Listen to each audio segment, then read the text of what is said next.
సుమన్ గురు education YouTube ఛానల్కి స్వాగతం. మిత్రులారా, మనం రెగ్యులర్ క్లాసుల్లో భాగంగా ఇదివరకే ఆదిమ చరిత్ర గురించి తెలుసుకున్నాం. అలాగే ఆదిమ చరిత్రలో భాగంగా ప్రాచీన శిలాయుగం, మధ్య శిలాయుగం మరియు నవీన శిలాయుగం వీటి గురించి మనం మాట్లాడుకోవడం జరిగింది.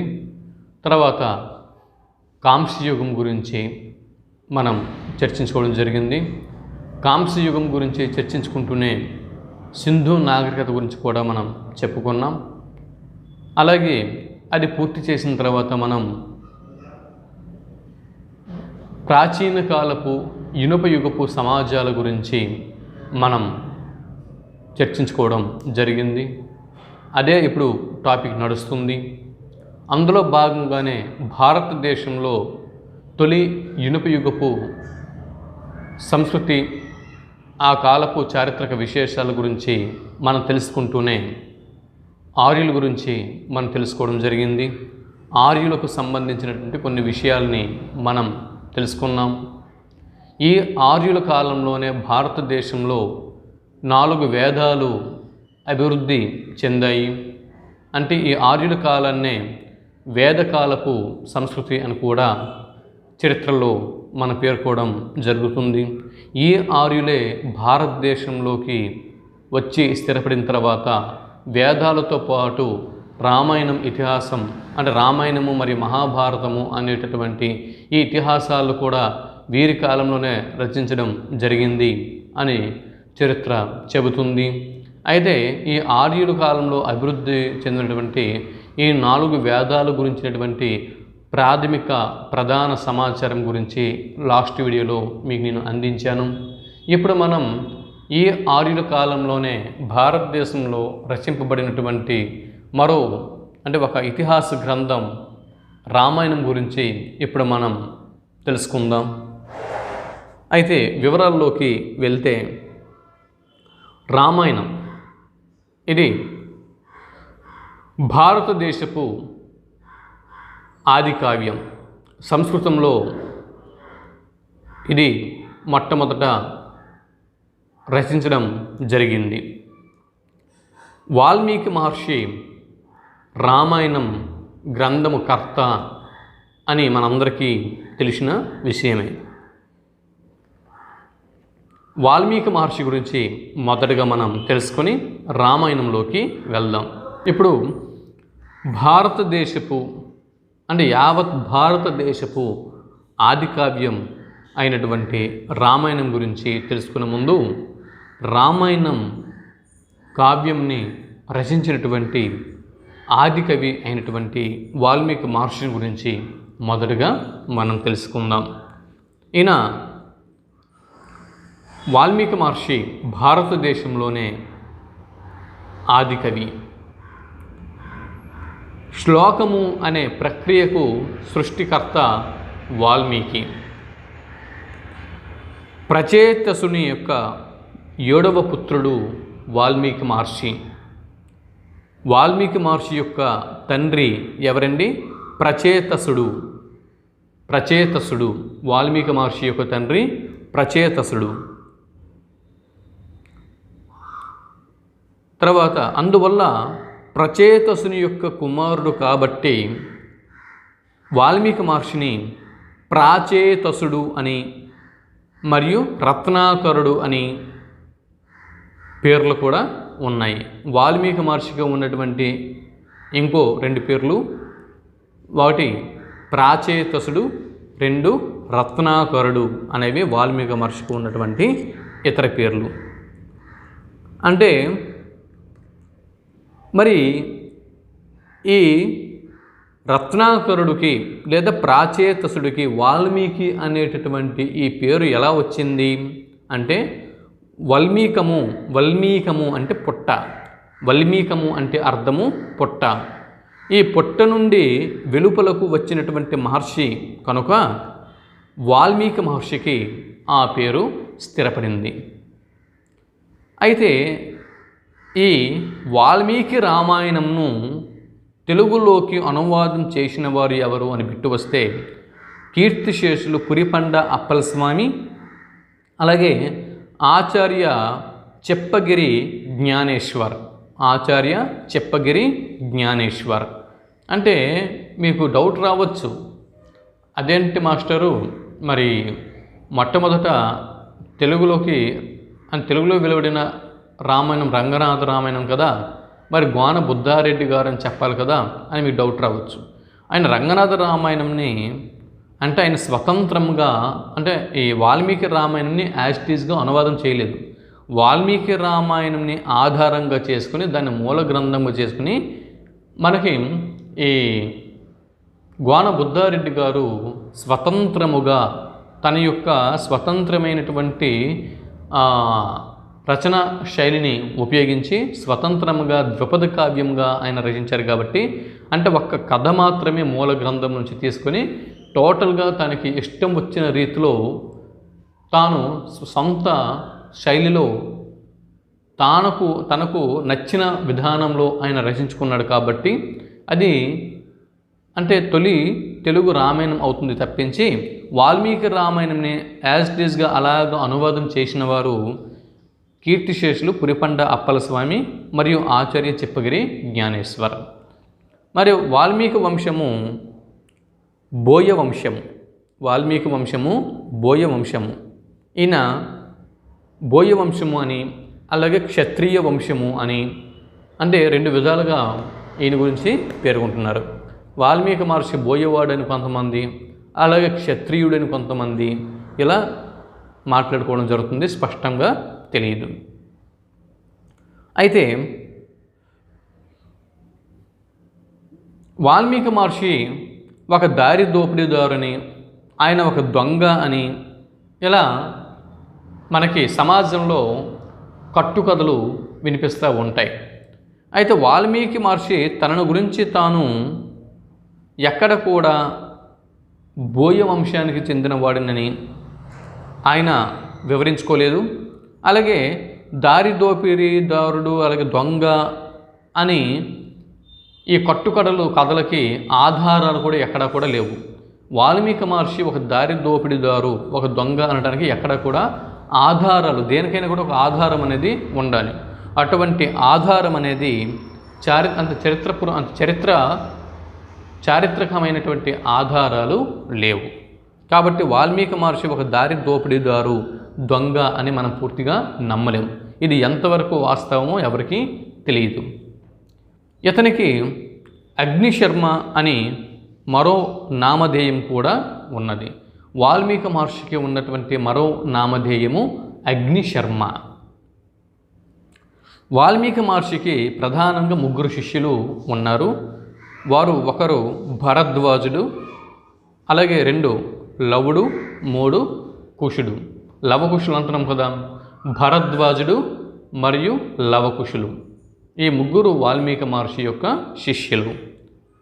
ఆటవిక భాష సంస్కృతముగా రూపొంది వాల్మీకి అంటే ఆటవిక భాష అయినటువంటి సంస్కృతము అంటే అప్పట్లో భారతదేశంలో వ్యవహారంలో ఉన్నటువంటి ఆటవిక భాష ఏదైతే ఉందో ఆ ఆటవిక భాష సంస్కృత భాషగా రూపొందింది వాల్మీకి మహర్షి వల్లనే అని మనం ఇక్కడ చెప్పవచ్చు. చూడండి, ఆటవిక భాష ఏదైతే అప్పట్లో భారతదేశంలో ఉండేదో అదే సంస్కృతముగా రూపాంతరం చెంది నేడు అయితే అప్పట్లో భారతదేశంలో బాగా వాడుకలో ఉన్నటువంటి ఈ ఆటవిక భాష తర్వాత కాలంలో ఈ వాల్మీకి మహర్షి వల్లనే సంస్కృత భాషగా రూపొందింది. మా నిషాద అనే పదముతో రామాయణంలోని మొదటి శ్లోకము ప్రారంభించబడింది. రామాయణంలోని మొదటి శ్లోకము ఏ పదంతో ప్రారంభించబడింది? జవాబు మా నిషాద అని పదముతో రామాయణంలోని మొదటి శ్లోకము ప్రారంభించబడింది. వాల్మీకి రామాయణంలో తాను శ్రీరాముడికి సమకాలీనుడును అని ఆయన పేర్కొన్నాడు. శ్రీరాముడు వాల్మీకిని అరణ్యవాసంలో కలిసినట్టు, సీతను వనవాసానికి పంపినప్పుడు వాల్మీకి ఆశ్రమంలోనే సీతాదేవి ఉన్నట్లు రామాయణంలో ఆయన రచించుకోవడం జరిగింది. సరే, ఇది వాల్మీకి మహర్షికి సంబంధించినటువంటి ప్రాథమికమైనటువంటి అంశాలు. ఇప్పుడు శ్రీ రామాయణము, ఇందులోని ముఖ్యమైనటువంటి అంశాల గురించి తెలుసు.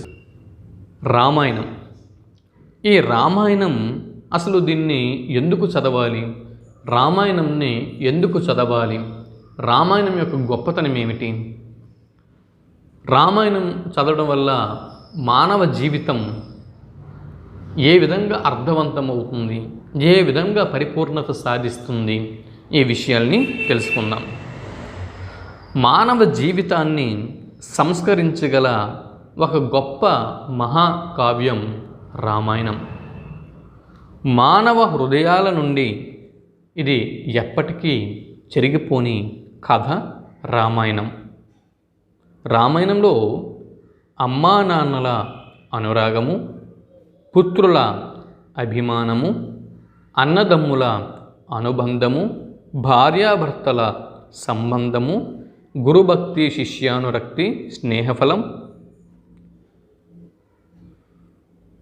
ధర్మబలం వినయంతో వదగడం, వివేకంతో ఎదగడం, జీవకారుణ్య భావన, ప్రకృతి లాలన, ఇలా జీవిత పార్శ్వాలను ఎన్నింటినో పట్టి చూపిస్తుంది రామాయణం అనేటటువంటి గ్రంథం. చూసారా, అమ్మా నాన్నల అనురాగం, అమ్మా నాన్నలకి వారి పిల్లల పట్ల ఎటువంటి అనురాగం ఉంటుందో రామాయణం తెలుపుతుంది. పుత్రుల అభిమానం, అలాగే జన్మనిచ్చినటువంటి తల్లి తండ్రుల పట్ల పుత్రులు ఏ విధమైనటువంటి అభిమానంని కలిగి ఉండాలో తెలుపుతుంది రామాయణం.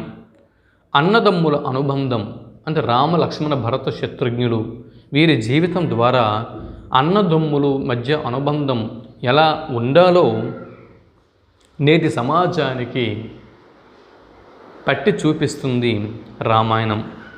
భార్యాభర్తల సంబంధం గురించి, అంటే భార్యాభర్తలు ఏ విధమైనటువంటి దాంపత్య జీవితాన్ని అనుభవించాలో అన్న విషయాన్ని తెలుపుతుంది రామాయణం. గురుభక్తి శిష్యానురక్తి, గురువుల పట్ల శిష్యులకి ఉండవలసినటువంటి భక్తి, అలాగే శిష్యుల పట్ల గురువులకి ఉండవలసినటువంటి అనురక్తి, వీటి గురించి తెలుపుతున్న గ్రంథం రామాయణం.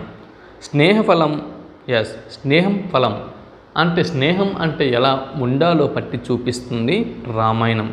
ధర్మబలం, అంటే ధర్మము అంటే ఏమిటి, ధర్మం ఏ విధంగా బలమైనది అన్న అంశాల గురించి మనకి తెలుపుతుంది రామాయణం.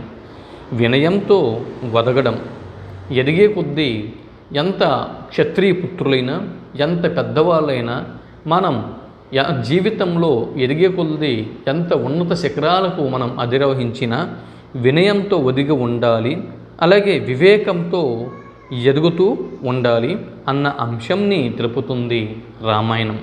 జీవకారుణ్య భావన, అంటే మూగజీవులు ఈ భూమి మీద మనలాంటి మనుషులతో పాటు మన చుట్టూ ఈ సమాజంలో, మన పరిసరాల్లో, అడవుల్లో, సముద్రాల్లో ఇలా భూమి మీద మనుషుల్లాగానే ఇతర మూగజీవులన్నీ కూడా జీవిస్తున్నాయి.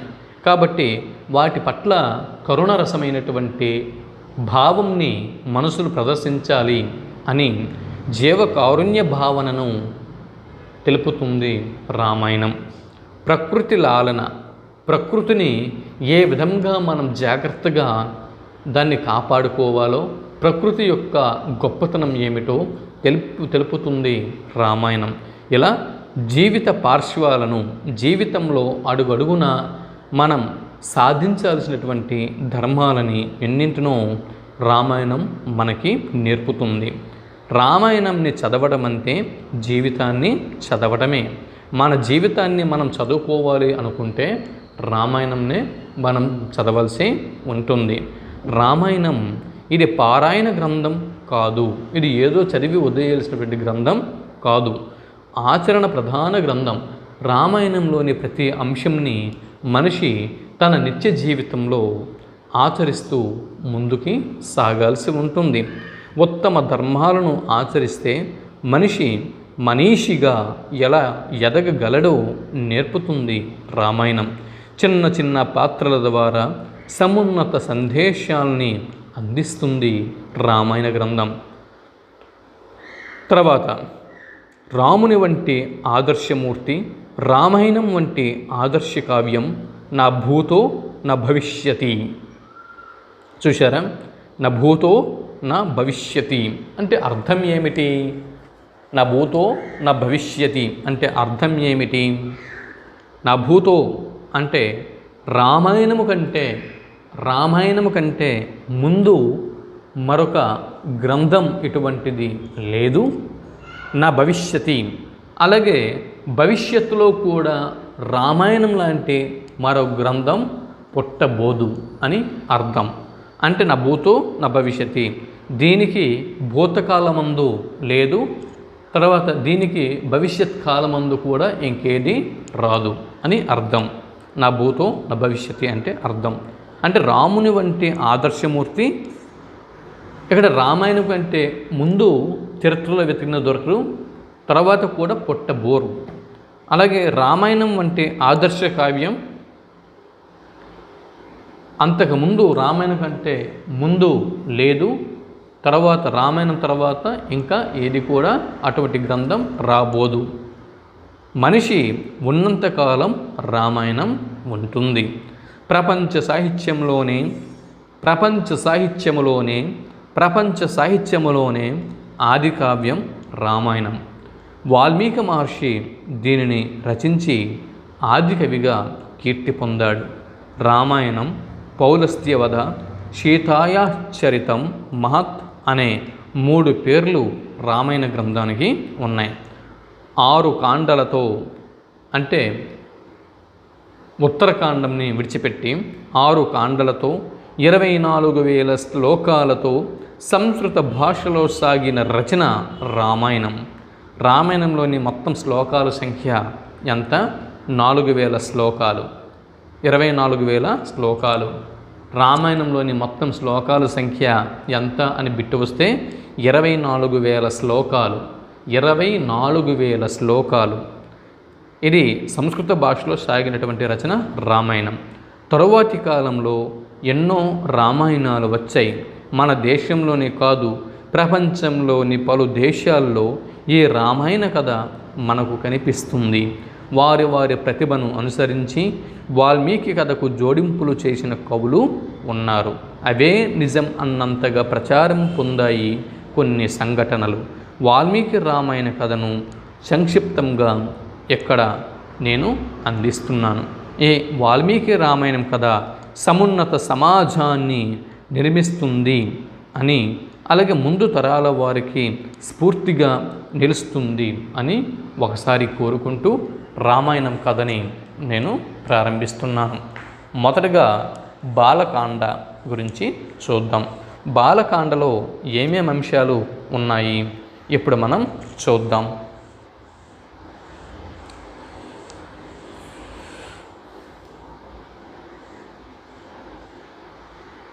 ఇక్కడ బాలకాండ ఒకసారి మనం పరిశీలించినట్లయితే శ్రీమన్నారాయణుణ్ణి నిరంతరం స్మరించే నారద మహర్షి ఒకనాడు ముని శ్రేష్ఠుడు అయినటువంటి వాల్మీకి ఆశ్రమానికి వచ్చాడు. నారదుడు తపస్వి, వాక్చాతురుల్లో శ్రేష్ఠుడు. వాల్మీకి జిజ్ఞాస అంటే తెలియని విషయాన్ని తెలుసుకోవాలి అనేటటువంటి కుతూహలం, ఏదైనా ఒక కొత్త విషయాన్ని నేర్చుకోవాలి అనేటటువంటి కుతూహలంనే జిజ్ఞాస అని అంటారు. ఈ వాల్మీకి మహర్షి జిజ్ఞాసతో నారదుల వారిని అడిగాడు. ఈ జిజ్ఞాసే విజ్ఞానానికి మూలం. అంటే ఒక మనిషి జ్ఞానాన్ని సంపాదించాలి అంటే తెలుసుకోవాలి, కొత్త కొత్త విషయాల్ని తెలుసుకోవాలి, తెలియని విషయాల్ని తెలుసుకోవాలి అన్న ఈ తపన ఉండాలి. ఆ తపనే మనిషి విజ్ఞానానికి మూలంగా నిలుస్తుంది. అయితే నారదుల వారిని వాల్మీకి మహర్షి ఇలా అడిగాడు, ఓ మహర్షి, అన్ని మంచి గుణాలు కలవాడు, ఎలాంటి ఆపదలు చుట్టుముట్టిన తొనకనివాడు, ధర్మం తెలిసినవాడు, ఆశ్రయించిన వారిని ఆదుకునేవాడు, మాట తప్పనివాడు, సకల ప్రాణులకు మేలు చేసేవాడు, వీరుడు, ధీరుడు, అసూయ లేనివాడు, అందమున్నవాడు, ఇలాంటి శుభలక్షణాలు కలవాడు ఎవరైనా ఈ లోకంలో ఉన్నారా? అటువంటి పురుషుడు ఎవడైనా ఈ లోకంలో ఉన్నాడా అని నారదుల వారిని వాల్మీకి మహర్షి ప్రశ్నించాడు. నారదుడు చిరునవ్వుతో సమాధానం ఇచ్చాడు, మహాముని, ఇన్ని లక్షణాలు ఒకే వ్యక్తిలో కుదురుకోవటం సాధారణంగా జరగదు. కానీ నీవు తెలిపిన విశిష్ట గుణాలన్నీ కూడా మూర్తీభవించిన వాడు ఒక మహాపురుషుడు ఉన్నాడు, అతడు శ్రీరాముడు అని తెలిపాడు. రామాయణ గాథను సంక్షిప్తంగా వాల్మీకి వినిపించాడు నారదుడు. అక్కడి నుంచి నారదుడు బ్రహ్మలోకానికి వెళ్ళిపోతాడు. రామకథ వాల్మీకి మనసులో నాటుకుపోయింది. నారదుని మాటలు ఇంక చెవిలో ఇల్లు కట్టుకొని పోరుతున్నాయి. అంటే దీని అర్థం ఏమిటి? ఇంకా నారద మహర్షి వెళ్ళిపోయినా కూడా చూడండి, చెవిలో ఇల్లు కట్టుకొని పోరుతున్నాయి. ఇది జాతీయం. దీంతో ఒక సొంత వాక్యం రాయండి అని అడుగుతారు. చెవిలో ఇల్లు కట్టుకొని పోరడం అంటే అర్థం ఏమిటి అంటే, ఏదో ఒక విషయం చెప్పిన వ్యక్తి వెళ్ళిపోయాడు. వాల్మీకి మహర్షికి రాముడి గురించి ఒక కథని, రామాయణం కథని సంక్షిప్తంగా చెప్పి నారదుడు వెళ్ళిపోయాడు. నారదుడు వెళ్ళిపోయి చాలాసేపు అయిపోయింది, కొన్ని గంటలు గడించాయి. అయినా కూడా అవే నారదుని యొక్క చెవిలో మారం రోగుతూ ఉన్నాయి. నారదుని చెవిలో మళ్ళీ మారం రోగుతూ ఉన్నాయి. ఈ విషయంనే చెవిలో ఇల్లు కట్టుకొని పోరుతూ ఉండటం అని అంటారు. ఇది ఒక జాతీయం, గుర్తుపెట్టుకోండి. గంగా నది సమీపాన ఒక పుణ్యమైనటువంటి తమసా నది ఉన్నది. గంగా నది సమీపాన తమసా నది ఉన్నది. ఆ తమసా నదికి స్నానం చేయటానికి బయలుదేరాడు వాల్మీకి మహర్షి. మరి వాల్మీకి మహర్షి వెంట తన యొక్క శిష్యులు కూడా, భరద్వాజుడు మొదలు మిగిలిన శిష్యులు వాల్మీకి వెంట నడుస్తున్నారు. తమసా నది మంచివాని మనస్సు వలె స్వచ్ఛంగా ఉన్నది. ఇది ఉపమాలంకారం. తమసా నది మంచివాని మనస్సు వలె స్వచ్ఛంగా ఉన్నది ఉపమాలంకారంకి ఉదాహరణ. అయితే రామకథ వాల్మీకి మనసులో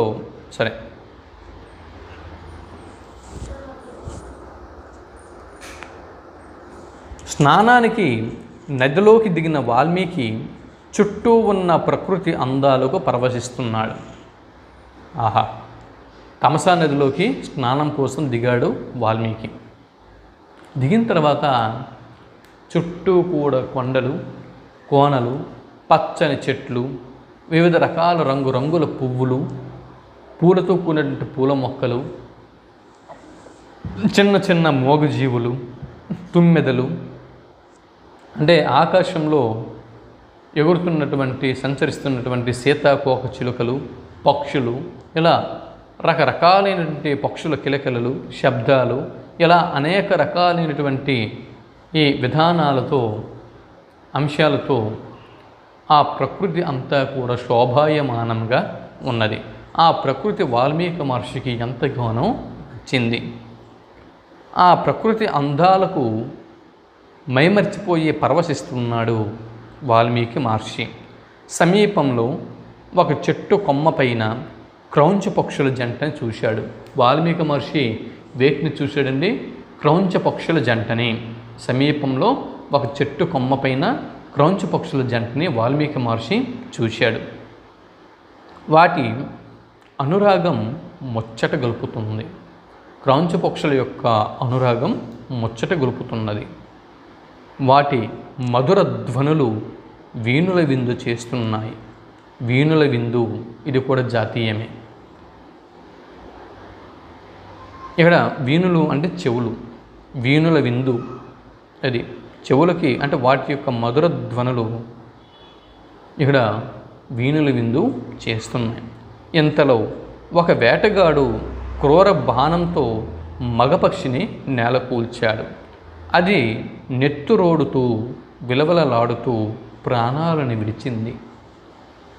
ఆ ఎడబాటును తట్టుకోలేని ఆడపక్షి తల్లడిల్లిపోయింది. హృదయ విదారకమైన ఈ దృశ్యాన్ని చూశాడు వాల్మీకి మహర్షి. కరుణరసం జాలువారింది. ధర్మావేశం కట్టలు తెంచుకుంది.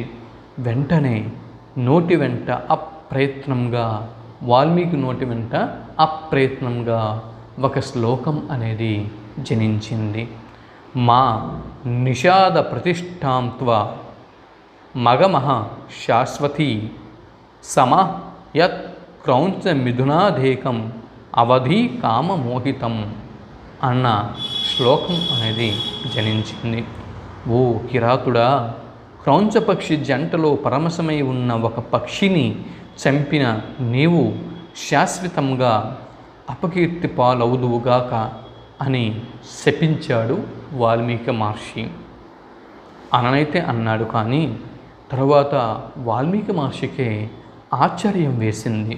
ఈ మాటలు సమాన అక్షరాలు గల 4 పాదాలతో లయబద్ధంగా వచ్చాయి.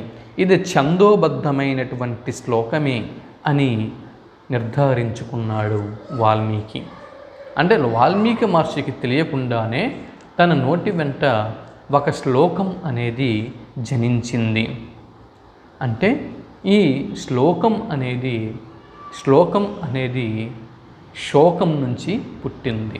శ్లోకం అనేది శ్లోకానికి మాతృక శోకం.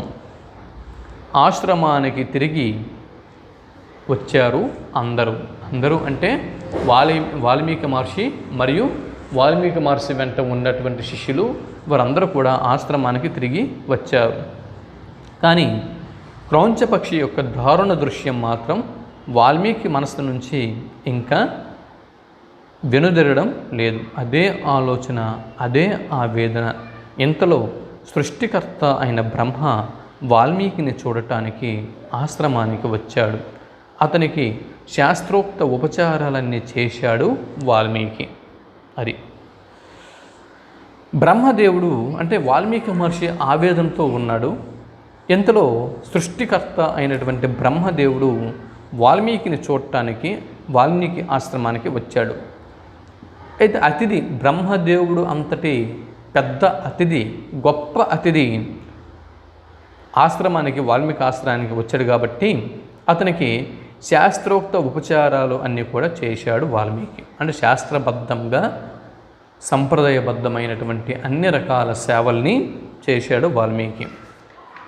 బ్రహ్మ వాల్మీకిని కూర్చోమన్నాడు. బ్రహ్మదేవునికి ఒక ఆసనం ఇచ్చి ఆ ఆసనంపై కూర్చోబెట్టాడు వాల్మీకి.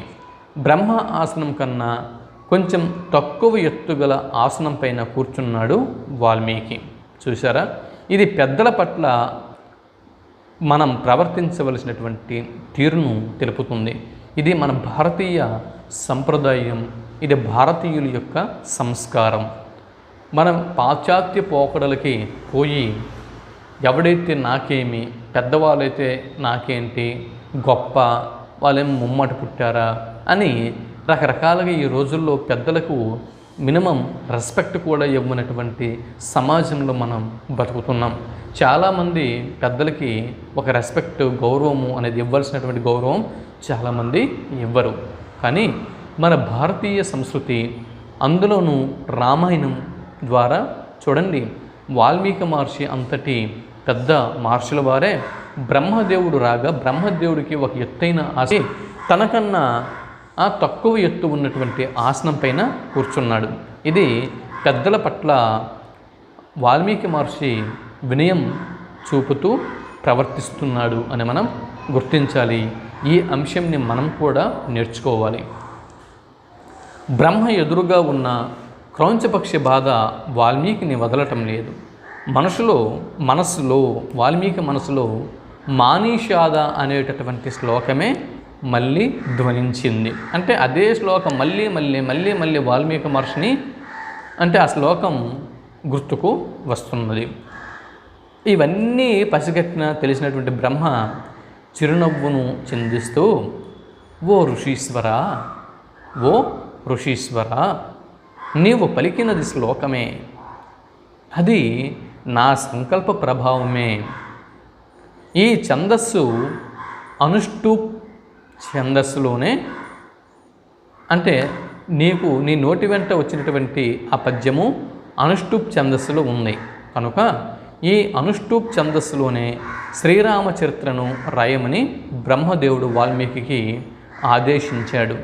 నారదుడు స్పష్టంగా వివరింపని రామకథ రహస్యాలు కూడా నీకు స్ఫూరిస్తాయి సుమా అని అనుగ్రహంని కూడా ఇచ్చాడు బ్రహ్మదేవుడు వాల్మీకి మహర్షికి. ఈ భూమండలంలో పర్వతాలు నదులు ఉన్నంతకాలం రామాయణ గాథను జనులు కీర్తిస్తూనే ఉంటారని ఆశీర్వదించాడు బ్రహ్మదేవుడు. బ్రహ్మ ఆదేశానుసారం రామాయణ రచనకు శ్రీకారం చుట్టాడు వాల్మీకి మహర్షి. ఇప్పుడు అయోధ్య నగరం దగ్గరికి వద్దాం. సరయూ నదీ తీరంలో కోసల అనే సుప్రసిద్ధమైన దేశం ఉన్నది. అందులోనిదే అయోధ్య అనే మహానగరం. అయోధ్య అంటే యోధులకు జయించటానికి శక్యం కానిది. మనువు దీన్ని నిర్మించాడు. అయోధ్య నగర నిర్మాత ఎవరండి? మనువు. కోసల దేశాన్ని దశరథ మహారాజు పరిపాలిస్తున్నాడు. అతడు సూర్యవంశ క్షత్రియుడు, మహావీరుడు. దేవతల పక్షాన రాక్షసులతో ఎన్నో మార్లు యుద్ధం చేశాడు. ధర్మపరాయణుడు, ప్రజలను కన్న బిడ్డల వలె చూసుకునేవాడు. వశిష్ఠ, వామదేవులు దశరథ మహారాజు యొక్క ప్రధాన పురోహితులు. సుమంత్రుడు మొదలుగా గల 8 మంది మంత్రులు దశరథ మహారాజు వద్ద ఉన్నారు. ఇతని పాలనలో కోసల దేశం భోగభాగ్యాలతో విలసిల్లింది. ప్రజలు కూడా ధర్మవర్తులై సుఖ సంతోషాలతో ఉన్నారు. యథారాజ తథా ప్రజ. రాజు ఎలా ఉంటే ప్రజలు అలానే ఉంటారు.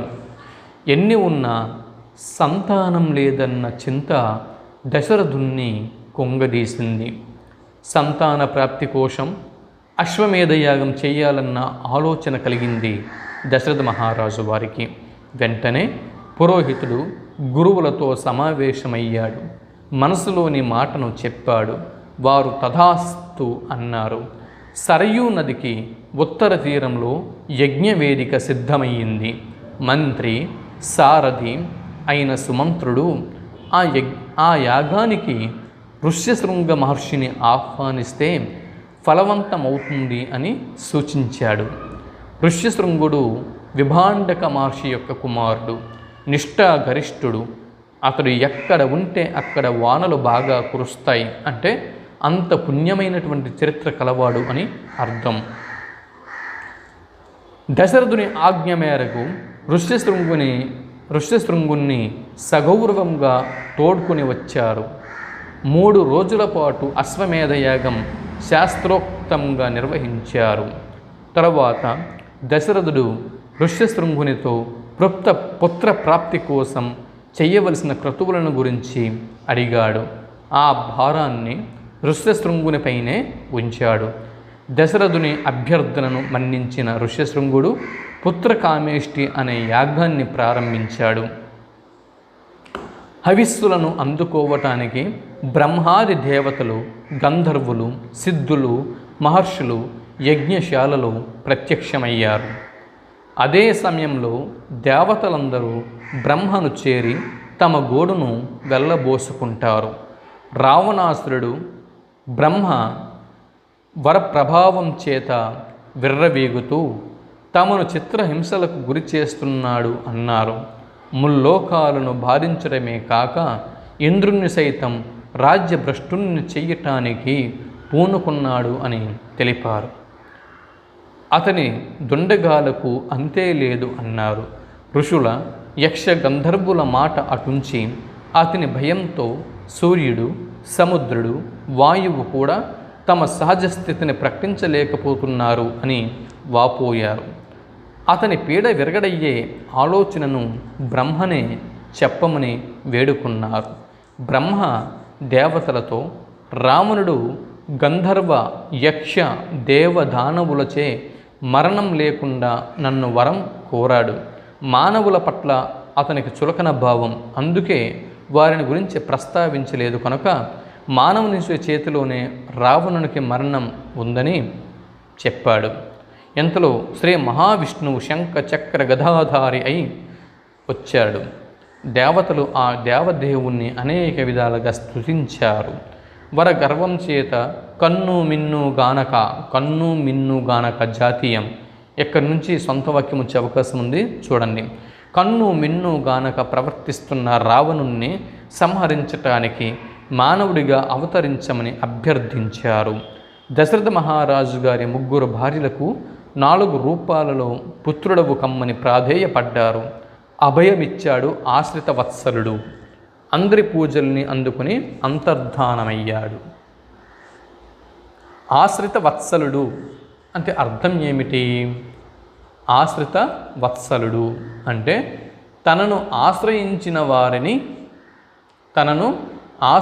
వారిని వారు అడిగిన కోరికలు తీరుస్తాను అని మాట ఇచ్చినవాడు అని అర్థం. ఆశ్రిత వత్సలుడు ఆశ్రయించేవారిని రక్షించేవాడు అని అర్థం.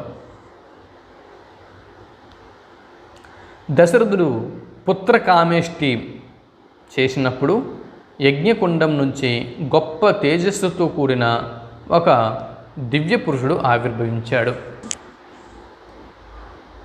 దశరథుడు పుత్రకామేష్టి చేసినప్పుడు యజ్ఞకుండం నుంచి గొప్ప తేజస్సుతో కూడిన ఒక దివ్య పురుషుడు ఆవిర్భవించాడు. అతడు బ్రహ్మ పంపగా వచ్చినవాడు. చూసారా? కారణజన్ములు మహాపురుషుల యొక్క పుట్టుకలు ఇలానే ఉంటాయి. అది వాల్మీకి మహర్షి అవని, వ్యాస భగవానుడు అవని, శ్రీరామచంద్రమూర్తి అవని, ఇంకెవరవని అంటే పాండవులు అవని, అంటే మహాపురుషులు కారణ జన్ములు అంటే భూమిపైకి ఏదో ఒక కారణం చేత దేవుడు పంపినటువంటి ఈ మనుషులు ఈ విధంగానే జన్మిస్తారు. దశరథుడు పుత్రకామేష్టి చేసినప్పుడు యజ్ఞకుండం నుంచి గొప్ప తేజస్సుతో కూడిన ఒక దివ్య పురుషుడు ఆవిర్భవించాడు. ఆ యజ్ఞకుండం నుంచి ఒక పురుషుడు అనేవాడు దివ్య పురుషుడు, మామూలు పురుషుడు కాదండి, దివ్య పురుషుడు ఆవిర్భవించాడు. అతన్ని ఎవరు పంపించారు? బ్రహ్మ పంపించాడు. అంటే బ్రహ్మదేవుడు ఈ దేవదానవులకి అంటే ఈ దేవతలకి మరియు ఇక్కడ గంధర్వులకు, యక్షులకు వీళ్ళందరికీ కూడా మాట ఇచ్చి ఉన్నాడు.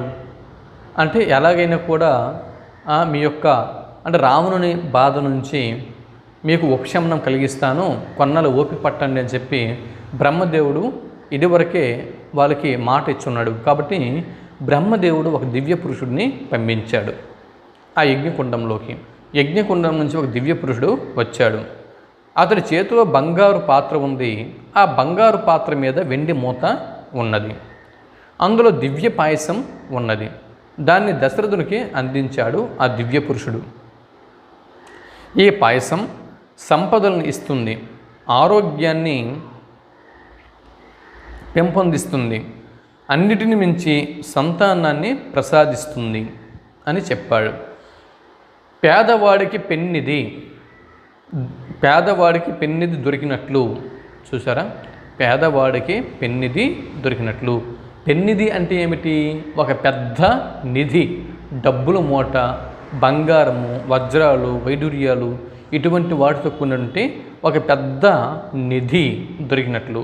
పేదవాడికి పెన్నిది, పెద్ద ప్లస్ నిధి, పెన్నిది. అయితే ఈ పేదవానికి పెన్నిది దొరికినట్లు దశరథుడు భావించాడు.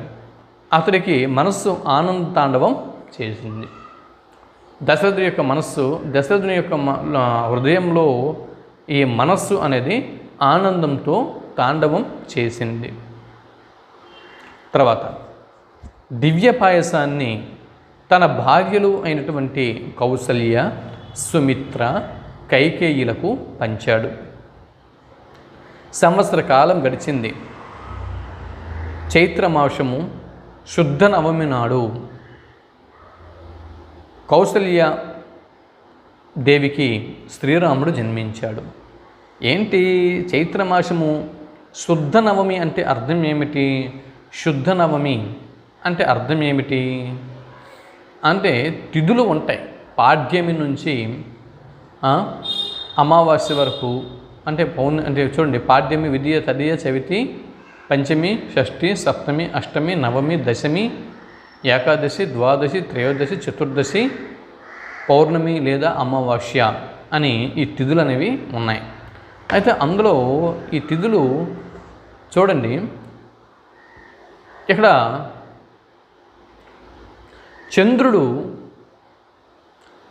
ఎలా అంటే అమావాస్య నుంచి పౌర్ణమికి చంద్రుడు ప్రయాణం చేసేటప్పుడు ముందు పాడ్యమి, విద్య, తదియ అంటే అమావాస్య నుంచి పాడ్యమి నుంచి పౌర్ణమి వరకు, పాడ్యమి నుంచి పౌర్ణమి వరకు చంద్రుడు దినదినము వృద్ధి చెందుతూ ఉంటాడు. ఈ 15 రోజులు చంద్రుడు వృద్ధి చెందుతూ ఉంటాడు. దీన్ని శుద్ధ కాలము అని చెప్పి అంటారు. ఈ కాలంలోని తిథులన్నీ కూడా శుద్ధమైనటువంటి తిథులు అని చెప్పి అర్థము. అలా అయిపోయిన తర్వాత పౌర్ణమి నాటికి వెళ్ళిన తర్వాత నిండుగా ప్రకాశించినటువంటి చంద్రుడు అక్కడికి ఆ తర్వాత 15 రోజులు క్రమంగా తగ్గుతూ వస్తాడు. అయితే ఈ విధంగా ఈ చంద్రుడు పాడ్యం నుంచి పౌర్ణమి వరకు క్రమంగా ప్రతిదినం పెరుగుతూ ఉండేటటువంటి ఈ 15 రోజుల కాలంలోని తిథుల్ని శుద్ధ తిథులు అని అంటారు. కాబట్టి ఇటువంటి ఈ శుద్ధ నవమి రోజు, చైత్రమాసంలో శుద్ధ నవమి రోజు ఇక్కడ శ్రీరామచంద్రమూర్తి జన్మించడం జరిగింది. ఎవరికి? కౌసల్యమాతకి. దశమి నాడు కైకేయికి భరతుడు, సుమిత్రకు లక్ష్మణ శత్రుఘ్నులు జన్మిస్తారు. ఎప్పుడైతే ఈ వార్త అంటే ఈ దశరథ మహారాజుకి పుత్ర సంతానం కలిగింది అన్న వార్త అయోధ్య నగర వాసులకు తెలిసిందో, అయోధ్య వాసులందరూ కూడా చక్కగా ఆనంద సంద్రములో మునిగిపోయారు. ఆనంద సంద్రములో మునిగి తేలిపోయారు. ఆనంద సంద్రం.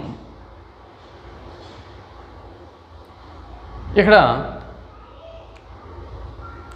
ఎందుకు దశరథ మహారాజు తర్వాత మళ్ళీ ఈ అయోధ్య నగరానికి వారసులు వచ్చారు అని ఆనంద సంద్రంలో అయోధ్య నగరం అంతా కూడా తేలిపోయింది. రామ, లక్ష్మణ, భరత, శత్రుఘ్నులు శుక్లపక్ష చంద్రునిలా చెప్పుకున్నాం కదండి. శుక్లపక్షము ఇదే కృష్ణ అంటే శుక్లపక్షము మరియు కృష్ణపక్షము. పాడ్యము నుంచి పౌర్ణమి వరకు చంద్రుడు ఎదిగేటటువంటి ఈ స్థితిని శుక్లపక్షము అంటారు. తర్వాత మళ్ళీ పౌర్ణమి నుంచి అమావాస్యకి చంద్రుడు దినదినము అలా తగ్గుకుంటూ వస్తాడు. దాన్ని కృష్ణపక్షము అంటారు. అంటే మనిషి యొక్క ఆయుస్సు చూడండి, పుట్టినప్పటి నుంచి 50-60 సంవత్సరాల వరకు కూడా మనిషి యొక్క ఆయుస్సులో క్రమంగా బలం అనేది పెరుగుతుంది. ఈ 50-60 సంవత్సరాల నుంచి తర్వాత కాలంలో ఈ 100 సంవత్సరాలకి మనిషి యొక్క ఆయుస్సు అలాగే క్రమంగా తగ్గుతూ వస్తుంది. అంటే మనిషి యొక్క బలం అనేది తగ్గుతూ వస్తుంది. మనిషి యొక్క బలము మొదటి 50 సంవత్సరాలు పెరుగుతూ వెళ్తుంది. అక్కడి నుంచి మిగిలిన 50 సంవత్సరాలు తగ్గుతూ పోతుంది. అలాగే మొదటి ఈ చంద్రుడి యొక్క పెరుగుదలని, చంద్రుడు పెరిగే స్థితిని శుక్లపక్షము అంటారు. తర్వాత 15 రోజుల తర్వాత చంద్రుడు క్రమంగా తగ్గే స్థితిని కృష్ణపక్షము అంటారు. అయితే రామ లక్ష్మణ భరత శత్రుఘ్నులు శుక్లపక్ష చంద్రునిగా పెరుగుతున్నారు. వేదశాస్త్రాల్ని అభ్యసించారు. ధనుర్విద్యలో నైపుణ్యం సంపాదించారు. విజ్ఞానానికి కనులు అయ్యారు. సద్గుణాలకు వీరు ఆటపట్టు అయ్యారు. ఉత్తమ విద్యార్థులకు ఉండవలసిన లక్షణాలు ఇవన్నీ కూడా. రాముడు ఎప్పుడు తల్లిదండ్రుల సేవలో నిమగ్నం అయ్యేవాడు. చూసారా, రాముడు ఎప్పుడూ కూడా తన తల్లిదండ్రులని సేవిస్తూ తల్లిదండ్రుల సేవలోనే నిమగ్నం అయిపోయాడు. చిన్ననాటి నుంచి అన్న సేవ మిన్నగా భావించేవాడు లక్ష్మణుడు. చూడండి, తల్లిదండ్రుల సేవలో రాముడు నిమగ్నమైపోయాడు. ఇది ఇంతకుముందు రామాయణం ప్రారంభంలో మనం చెప్పుకున్నాం కదా. ఏమని? పుత్రుల అభిమానం, పుత్రులకి అమ్మా నాన్నలు అంటే జన్మనిచ్చిన అమ్మా నాన్నల పట్ల అభిమానం ఉండాలి అని చెప్పుకున్నాం కదా. కాబట్టి రాముడు ఎప్పుడు కూడా అమ్మా నాన్నల సేవలో ఉండిపోయాడు. తర్వాత రామాయణంలో ఇంకొక అంశం ఏంటి? అన్నదమ్ముల అనుబంధం తెలుపుతుంది అని చెప్పుకున్నాం కదా రామాయణం. కాబట్టి ఇక్కడ ఈ రోజుల్లోన పుట్టిన తర్వాత పుట్టినప్పటి నుంచి అన్నదమ్ముల మధ్య దెబ్బలాట్లు వస్తున్నాయి, ఆస్తుల కోసం తగాదాలు వస్తున్నాయి, కొట్టుకుంటున్నారు. భూముల పంపకాల దగ్గర, ఆస్తి పంపకాల దగ్గర ఒకటేమిటి చాలా విషయాల్లో అన్నదమ్ములు తన్నుకుంటూ కొట్టుకుంటూ ఉంటున్నారు. నేను గొప్ప అంటే నేను గొప్ప, లేదు నేను గొప్ప అంటే నేను గొప్ప అని చెప్పి ఇక అన్నదమ్ముల మధ్య ఒకటే వైరం. కాబట్టి ఇది ఆధునిక కాలంలో అన్నదమ్ములు ఎవరికి వారు యమున తీరే అన్న విధంగా ఎవరికి వారు విడిపోయి ఎవరి కొంపలలో ఉంటూ అన్నంత తమ్ముడికి పడక, తమ్ముడంత అన్నకు పడక ఈ విధంగా ఈనాటి కాలంలో జీవిస్తున్నారు. కానీ ఇక్కడ చూడండి, ఇక్కడ చిన్ననాటి నుంచి అన్న సేవే మిన్నగా భావించాడు లక్ష్మణుడు. చూసారా, అది తమ్ముడికి అన్న మీద ఉన్నటువంటి అభిమానం, అన్నదమ్ముల అనుబంధం. ఇతడు రాముడికి బహిప్రాణం అంటే అంతఃప్రాణం. రాముడి యొక్క అంతరంగిక ప్రాణం తన ఉచ్ఛ్వాస నిశ్వాసలు కాగా రాముడికి బయటి ప్రాణం లక్ష్మణుడు. రాముడి యొక్క అంతఃప్రాణం ఏది? తన సొంత ప్రాణం. రాముడికి ఉన్నటువంటి సొంత ప్రాణం రాముడి యొక్క అంతఃప్రాణం, బహిప్రాణం లక్ష్మణుడు. భరత శత్రుఘ్నులు అన్యోన్య ప్రేమాభిమానాలు కలవారు. అలాగే భరతుడు శత్రుఘ్నులు కూడా వాళ్ళిరువురు కూడా ఆ ఇద్దరు అన్నదమ్ములు కూడా చక్కగా వాళ్ళిద్దరూ అన్యోన్యంగా అంటే అన్నదమ్ముల అనురాగంతో ఉంటున్నారు. అయితే కాలచక్రం తిరుగుతున్నది. ఒకనాడు దశరథుడు తన మంత్రులు, పురోహితులు మొదలైన వారితో సభా ప్రాంగణంలో సమావేశం అయ్యాడు. తన కుమారుల యొక్క వివాహ ప్రస్తావన చేస్తున్నాడు. సరిగ్గా అదే సమయంలో అక్కడ అడుగుపెట్టాడు మహా తేజశాలి అయినటువంటి విశ్వామిత్రుడు. సృష్టికి ప్రతి సృష్టి చేయగల సమర్థుడు విశ్వామిత్ర మహర్షి. దశరథుడు ఎదురేగి సాదరంగా స్వాగతించాడు. అతిథి దేవో భవ, అతిథి మనకి దేవునితో సమానం. ఇది తెలిసిన దశరథుడు విశ్వామిత్రునకు సముచిత రీతిన మర్యాదలు గావించాడు. వినయపూర్వకంగా చేతులు జోడించి విశ్వామిత్రుని యొక్క రాకకు కారణాన్ని అడిగాడు. తనపై కార్యభారం పెడితే నెరవేరుస్తాను అని దశరథుడు విశ్వామిత్రునితో పలికాడు. దశరథుని యొక్క వినయానికి మురిసిపోయాడు విశ్వామిత్రుడు. చూసారా, వినయం.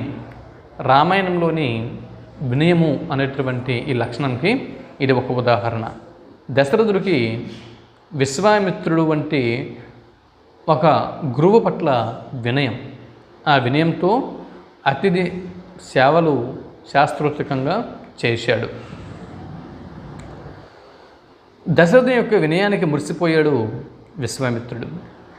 అంతేలే, వశిష్ఠుని యొక్క ఉపదేశాలను పొందినవాడివి కనుక నీవు ఇలానే ప్రవర్తిస్తావు అని దశరథుని యొక్క వినయానికి మెచ్చుకున్నాడు విశ్వామిత్రుడు.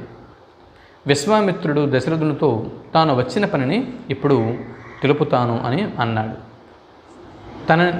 అయితే విశ్వామిత్రుడు ఏమంటున్నాడంటే, మహారాజా, నేను వచ్చిన పనిని ఇప్పుడు నేను తెలుపుతున్నాను, దానిని నువ్వు ఆచరించాలి అని విశ్వామిత్రుడు అడిగాడు. అలాగే ఆడిన మాట తప్పవద్దు అని కూడా అన్నాడు. దశరథుడు విశ్వామిత్రుడు తాను వచ్చిన పని ఏమిటో చెప్పుతానగా చెప్పండి అని చెప్పి దశరథ మహారాజు అడగ్గా, ఆడిన మాట తప్పవద్దు అని విశ్వామిత్రుడు అంటాడు. అసలు విషయం చెప్పాడు. ఓ రాజా, నేను ఒక యజ్ఞాన్ని సంకల్పించాను, కానీ మారీచ, సుబాహులు అనే రాక్షసులు ఆ యజ్ఞానికి విఘ్నాలు కలిగిస్తున్నారు. వారిని కోపించటానికి, శపించటానికి శక్తి ఉన్నా యజ్ఞ దీక్షలో ఉన్నాను కాబట్టి అది నాకు తగని పని అని విశ్వామిత్రుడు పలికాడు. అంటే ఉచిత అనుచితాలను గ్రహించడం కూడా, అంటే ఈ ఉచిత అనుచిత సందర్భాలను గ్రహించకుండా శక్తిని ఎప్పటికి పడితే అప్పుడు దుర్వినియోగం చేయకూడదు. కాబట్టి యజ్ఞ దీక్షలో ఉన్నాను కాబట్టి ఇప్పుడు నా శక్తిని దుర్వినియోగం చేయటం అనుచితం, అది ఉచితం కాదు. అందుకే సత్య పరాక్రముడు సూర్యుడు అయినటువంటి శ్రీరాముణ్ణి, నీ పెద్ద కుమారుడు అయినటువంటి శ్రీరాముణ్ణి 10 దినాల పాటు నా వెంట పంపు. అతడే ఆ రాక్షసులని చంపగల సమర్థుడు. నా వెంట వచ్చి యాగ సంరక్షణ చేయటం వల్ల శ్రీరామునికి అనేక శ్రేయస్సులు కలుగుతాయి. శ్రీరాముని యొక్క పరాక్రమము ఎలాంటిదో నాకు బాగా తెలుసు. నాకే కాదు, వశిష్ఠుల వారికి, వామదేవాది మహర్షులకు తెలుసు. వారంతా అంగీకరించిన తర్వాతే రాముణ్ణి నాతో పంపు అని విశ్వామిత్రుడు దశరథ మహారాజుని ఆజ్ఞాపించాడు. ఈ మాటలు వింటుంటే దశరథుని యొక్క గుండెలో రాయపడింది. చేతులు జోడించి, మహర్షి, నా రాముడు 16 ఏండ్లు కూడా నిండనివాడు. ధనుర్విద్య ఇంకా పూర్తి కాలేదు. యుద్ధ విషయాలతో తగిన పరిచయం లేనివాడు. కనుక దయచేసి నా రాముణ్ణి కోరకండి. అంతగా కావాలంటే ధనుర్బాణపాణినై నేను మీ వెంట వస్తాను. ధనుర్బాణములు, పాని అంటే చెయ్యి, అంటే నేను నా చేతిలో ధనుర్బాణాలని పట్టుకొని నేనే మీ వెంట వస్తాను. ధనుర్బాణపాణినై నేను మీ వెంట వస్తాను. మీ యాగాన్ని సంరక్షించే బాధ్యత నాది. ఇవన్నీ ఎట్లా ఉన్నా రాముణ్ణి వదిలి నేను ఒక్క క్షణమైనా బతకలేను. మా నోముల పంట రాముడు. ఎంతకు ఆ రాక్షసులు ఎవరి అండతో ఈ దుండగానికి ఒడిగట్టారని అడిగాడు దశరథుడు. విశ్వామిత్రుడు సమాధానమిస్తూ, పౌలస్త్య వంశజుడైనటువంటి విశ్రవసుడు అనే ముని కుమారుడు రావణుడు. చూసారా, ఇక్కడ విశ్రవసుడు ఎవరు? రావణుని యొక్క తండ్రి. విశ్రవసుని తండ్రి ఎవరు? పౌలస్త్యుడు. అంత పౌలస్త్యుడు రావణుడికి తాత. పౌలస్త్య వంశానికి చెందినటువంటి విశ్రవసుడు అనే ముని కుమారుడు రావణుడు. అతడు కుబేరునికి సోదరుడు. అనేక రాక్షస బలాలు కలిగినవాడు. బ్రహ్మ ఇచ్చిన అసాధారణ వరాల వల్ల అతని గర్వం ఎబ్బడి ముబ్బడి అయింది. జాతీయం అండర్లైన్ చేసుకోండి, రాసుకోండి. అతని గర్వం ఎబ్బడి ముబ్బడి అయింది అంటే చెప్పడానికి వీలు లేనంత ఎక్కువగా పెరిగిపోవడం అని అర్థం. ముల్లోకాలను అల్లకల్లోలం చేస్తున్నాడు. అటువంటి వాడికి యజ్ఞం భగ్నం చేయటం అనేది అల్పంగా తోస్తుంది. అందుకే ఇటువంటి పనులలో పాల్గొనడు. మారీచ, సుబాహులు ఇతనిచే ప్రేరేపితులై యజ్ఞాలకు విఘ్నాలను కలిగిస్తున్నారు అనగానే దశరథుడు మరింత భయపడ్డాడు. యుద్ధంలో యమునితో సమానులైన వారిని ఎదుర్కోవటానికి నా చిన్ని పాపన్ని పంపను, నేను కూడా యుద్ధ విషయంలో ఆసక్తుడునని పలికాడు దశరథుడు. దశరథుని మాటలకు విశ్వామిత్రుడు అగ్ని మీద గుగ్గిలమయ్యాడు. ఇచ్చిన మాట తప్పడం మీ ఇంట వంట లేదు, నీవందుకు సిద్ధపడితే రక్త హస్తాలతో తిరిగి వెళతాను, మీరు సుఖంగా ఉండండి. చూడండి, నీవందుకు సిద్ధపడితే రక్త హస్తాలతో తిరిగి వెళ్తాను. అండర్లైన్, రక్త హస్తాలు జాతీయం అంటే ఒట్టి చేతులతో తిరిగి వెళ్తాను, మీరు సుఖంగా ఉండండి అన్నాడు విశ్వామిత్రుడు. పరిస్థితి తీవ్రతను గమనించాడు వశిష్ఠ మహర్షి. ఇచ్చిన మాట నిలబెట్టుకోమని దశరథునికి హితవు పలికాడు. మాట నిలబెట్టుకోని వానికి ధర్మ కార్యాలను ఆచరించిన ఫలం నశిస్తుంది అని వశిష్ఠుడు దశరథుడిని ఉద్దేశించి హెచ్చరించాడు. వివిధ అస్త్ర ప్రయోగ దక్షుడైన విశ్వామిత్రుడి వెంట రావుణ్ణి పంపడంలో వివిధ అస్త్ర ప్రయోగ దక్షుడైన విశ్వామిత్రుడి వెంట రాముణ్ణి పంపడంలో సంశయానికి తావుండకూడదు అని పలికాడు. రాముణ్ణి పంపితే మేలు జరుగుతుంది అని శృతిమెత్తగా సూచించాడు వశిష్ఠుడు. వశిష్ఠుని యొక్క హితవచనాలకు దశరథుడు తలొగ్గాడు. రామ లక్ష్మణులను పిలిపించాడు. కౌసల్యతో కలిసి ఆశీర్వదించాడు. ప్రశాంతమైన మనస్సుతో విశ్వామిత్రుడికి అప్పగించాడు. విశ్వామిత్రుని వెంట ధనుర్ధారి అయి రాముడు నడుస్తున్నాడు, లక్ష్మణుడు అనుసరిస్తున్నాడు. సరయూ నది తీరం వెంబడి చాలా దూరం ప్రయాణించారు ముగ్గురు. తరువాత రామ లక్ష్మణులకు బల అతిబల విద్యలను ఉపదేశించాడు విశ్వామిత్ర మహర్షి. వీటి ప్రభావం వల్ల అలసట, ఆకలి దప్పులు ఉండవు, రూపకాంతులు తగ్గవు. నిద్రలో ఉన్న యామరపాటుతో ఉన్న రాక్షసులు ఏమీ చెయ్యలేరు. ముల్లోకాల్లో ఎదురొడ్డి నిలిచేవారు ఉండరు. చూసారా, రామలక్ష్మణులకు బల అతిబల విద్యల్ని ఉపదేశించిన వారు ఎవరు అని బిట్టు వస్తే విశ్వామిత్రుడు అని మనం గుర్తించాల్సి ఉంటుంది. రాముడు గురుసేవలో నిమగ్నుడయ్యాడు. విశ్వామిత్రుని పాదాలు ఒత్తాడు, సేవలు చేశాడు. చూసారా, గురుసేవ విశేష ఫలితాన్ని ఇస్తుంది. శిష్యులు గురువుల పట్ల ఎంత వినమ్రులై ఉండాలి. సరయూ నదీ తీరంలోనే వాళ్ళు ఆ రాత్రి నిద్రించారు. చూశారా, ఈ రోజుల్లోన నేటి కాలంలోన గురువు ఒక దెబ్బ వేస్తే, ఒక చిన్న మాట అంటే తల్లిదండ్రులు వెళ్ళి మా అబ్బాయిని లేదా మా పిల్లల్ని ఎందుకు కొడుతున్నారు, మీకేం అధికారం ఉంది, మీకేం అర్హత ఉంది అని చెప్పి ఉపాధ్యాయులతో గురువులతో దెబ్బలాడుతున్నటువంటి కాలం ఇది. కానీ గురువు ఏదైనా చిన్న పని చెబితే మా పిల్లడి చేత ఎందుకు పనులు చేపిస్తున్నారు అని తల్లిదండ్రులు గురువుల్ని అడిగే కాలం ఇది. కానీ గురువు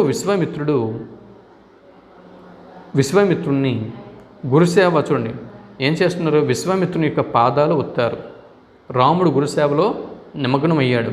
విశ్వామిత్రుని యొక్క పాదాలు ఒత్తాడు, సేవలు చేశాడు. సరయూ నది తీరంలోనే వాళ్ళు ఆ రాత్రి నిద్రించారు. తెల్లవారుతుంది, అంటే మరునాడు ఉదయం తెల్లవారుతుంది. విశ్వామిత్రుడు రామలక్ష్మణుల్ని ఏ విధంగా నిద్రలేపాడు? కౌసల్య సుప్రజ రామ పూర్వ సంధ్యా ప్రవర్తతే ఉత్తిష్ట నరశార్దూల కర్తవ్యం దైవమాహ్నికం అంటూ కౌసల్యదేవి సత్సంతానమైన ఓ రామ, తూర్పున ఉషకాంతులు ప్రసరిస్తున్నాయి, నిద్రలేచి నిత్య కర్మలను ఆచరించమన్నాడు. గురువాక్యం శిరసా వహించాడు రాముడు లక్ష్మణునితో కలిసి. మళ్ళీ ప్రయాణం కొనసాగింది. సరియు గంగా నదుల సంగమ ప్రదేశాన్ని చేరుకున్నారు. అక్కడి విశేషాలను గురుముఖత తెలుసుకున్నారు. అంటే జ్ఞానాన్ని పొందటంలో నిరంతరం అప్రమత్తులై ఉండటం ఉత్తమ విద్యార్థుల యొక్క లక్షణం. ప్రయాణం సాగుతున్నది. మలద, కరుష అనే జనపదాలకు చేరుకున్నారు. చూడండి, ఈ పేర్లు గుర్తుంచుకోండి. ప్రయాణం సాగుతున్నది. మలద, కరుష అనే జనపదాలకు విశ్వామిత్రుడు మరియు రామలక్ష్మణులు చేరుకున్నారు. ఇంద్రుని అనుగ్రహం విశేషం చేత ఈ ప్రాంతాలు ధన ధాన్యాల సమృద్ధిని కలిగి ఉండేవి. కానీ తాటక అనే యక్షిని ఈ ప్రాంతాలకు వచ్చి విధ్వంసాన్ని సృష్టించింది. పుట్టుకతోనే 1000 ఏనుగుల బలం కలిగిన ఈమెను ఎవరూ ఎదిరించలేకపోతున్నారు. అగ్నికి ఆజ్యం తోడైనట్లు, జాతీయం, అగ్నికి ఆజ్యం తోడైనట్లు అండర్లైన్ చేసుకోండి. అగ్నికి ఆజ్యం తోడైనట్లు, ఇది సామెత. అగ్నికి ఆజ్యం తోడైనట్లు అనేది సామెత. ఈమెతో పాటు ఈమె కుమారుడు మారీచుడు కూడా విరుచుకుపడుతూ ఈ జనపదాలను అతలాకుతలం చేస్తున్నాడు. దుష్టురాలైన తాటకను వధించమని రామునితో అన్నాడు విశ్వామిత్రుడు. ఒక్క క్షణం రాముడు మౌనముద్ర దాల్చాడు. రాముని యొక్క భావంని గ్రహించాడు విశ్వామిత్రుడు. స్త్రీని ఎలా చంపాలనే సంశయం వద్దు రామా, అధర్మపరాయణ అయిన తాటకను చంపితే దోషం రాదని కర్తవ్యమును ఉపదేశించాడు. ఎవరు? విశ్వామిత్రుడు. అంటే నేను ఒక స్త్రీ మీదకి బాణం వేయడం ఏంటి, ఒక స్త్రీని నేను చంపడం ఏంటి అని రాముడు ఆలోచిస్తూ ఉంటే ఆ రాముని యొక్క భావంని గ్రహించిన విశ్వామిత్రుడు స్త్రీని ఎలా చంపాలనే సంశయం వద్దు, అధర్మపరాయణ అయినటువంటి తాటకను చంపితే దోషం రాదు అని కర్తవ్యమును ఉపదేశించాడు. వెంటనే రాముడు, మీరు చెప్పినట్లుగా నడుచుకోమని మా నాన్నగారు నన్ను ఆదేశించారు. వారి ఆజ్ఞ నాకు శిరోధార్యము అని పితృవాక్య పరిపాలన ఆసక్తిని చాటాడు. చూసారా? అంటే దీని అర్థం ఏంటి? మనం బయటి ప్రపంచానికి ఇల్లు వాకిలి దాటి మనం బయట ప్రపంచానికి వెళ్ళేటప్పుడు అమ్మా నాన్నలు ఎన్నో మంచి విషయాల్ని మనకి బోధిస్తారు. నాన్న, ఎక్కువగా స్పీడ్గా వెళ్ళొద్దురా, చక్కగా వెళ్ళు, జాగ్రత్తగా వెళ్ళు, బయటికి వెళ్ళిన తర్వాత ఎవరితోనూ అనవసరంగా గొడవలు పడకు, క్షేమంగా వెళ్ళి లాభంగా రానాయనా అని ఎన్నో మనకి అమ్మ నాన్నలు మంచి బుద్ధుల్ని మనకి చెప్పి పంపిస్తారు. అలాగే దశరథ మహారాజు కూడా శ్రీరామచంద్రమూర్తిని మంచి బుద్ధుల్ని నేర్పి, రామ, ఇలా నువ్వు విశ్వామిత్రుల వారు నీకు గురువులతో సమానము, ఆయన ఏం చెప్పితే అది కాదు అనకుండా చెయ్యి, గురువుగారు ఏం చెప్పినా కూడా కాదనకు అని దశరథ మహారాజు ముందుగానే చెప్పి ఉన్నాడు. కాబట్టి పితృవాక్య పరిపాలన ఆసక్తి అంటే మా నాన్నగారు చెప్పి ఉన్నారు, గురువు గారు ఏం చెప్పినా అది చేయమని, కాబట్టి వారి ఆజ్ఞకు శిరోధార్యమని పితృవాక్య పరిపాలన ఆసక్తిని చాటాడు. అలాగే గురువు ఆజ్ఞను పాటించడం శిష్యునిగా తన కర్తవ్యము అని భావించి తాటక వధకు ఉద్యుక్తుడు అయ్యాడు శ్రీరామచంద్రమూర్తి. వికృతాకారంతో విరుచుకుపడుతున్న తాటక చేతులను తన నిశిత బాణాలతో ఖండించాడు రాముడు. అయినా ఆవేశంతో మీదకి వస్తున్న తాటక ముక్కు చెవులను కోసివేశాడు లక్ష్మణుడు. తాటక ఆవేశం రెండింతలయ్యింది. తాను కనబడకుండా వాళ్ళపై రాళ్లవాన కురిపిస్తున్నది. ఇదంతా గమనిస్తున్నాడు విశ్వామిత్రుడు. సంధ్యాకాలం సమీపిస్తున్నది. ఈ లోపే తాటకను పరలోకానికి పంపమని పురమాయించాడు. అసుర సంధ్యాకాలంలో రాక్షసులు మహాబలాన్ని పొందుతారు, ఎదుర్కోవటం కష్టం. ఇక ఏమాత్రం ఆలస్యం చెయ్యకుండా రాముడు శబ్దవేది బాణ ప్రయోగం చేశాడు. క్షణకాలంలో తాటక నేలపై పడి ప్రాణాలను వదిలింది. తాటక వధతో దుష్ట సంహారానికి పూనుకున్నాడు రాముడు. ఇంద్రాది దేవతలు రాముణ్ణి స్తుతించారు. సంతుష్టుడైనటువంటి విశ్వామిత్ర మహర్షి రామునికి ఎన్నో దివ్యాస్త్రాలను అనుగ్రహించాడు. గురువు అనుగ్రహిస్తే ఇవ్వలేనిది ఏమీ లేదు, శిష్యుడు పొందలేనిది ఏమీ ఉండదు. కాబట్టి ఎల్లప్పుడూ కూడా గురువుల పట్ల విధేయులై ఉండాలి విద్యార్థులు. రామ లక్ష్మణ సహితుడై విశ్వామిత్రుడు సిద్ధాశ్రమం చేరుకున్నాడు. అదే అతడి యజ్ఞభూమి. రామ లక్ష్మణులు వినయంగా చేతులు జోడించి గురువుగారిని యజ్ఞ దీక్షను స్వీకరించమని ప్రార్థించారు. మన్నించాడు మహర్షి. యజ్ఞ దీక్షితుడు అయ్యాడు. మరునాడే యజ్ఞం ప్రారంభమైంది. 6 రోజుల పాటు సాగే ఏ యజ్ఞం విషయంలో అత్యంత జాగరూకులై ఉండమని రామలక్ష్మణులకు సూచించారు మునులు. 5 రోజులు అయ్యింది.